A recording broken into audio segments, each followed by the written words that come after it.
Et ce sont potentiellement plus de 200 000 enfants qui sont concernés. Des enfants conçus à l'étranger par mère porteuse et qui n'ont en France aucune filiation.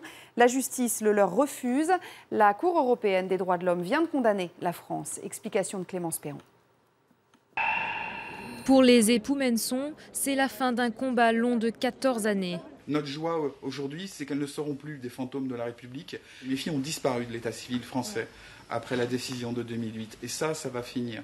Ça va être fini. Et c'est ça qui est très important. La France est condamnée pour atteinte à des libertés fondamentales. Résultat, fin de l'incertitude juridique pour les jumelles des époux Menson. Elles vont enfin avoir droit à être inscrites à l'état civil.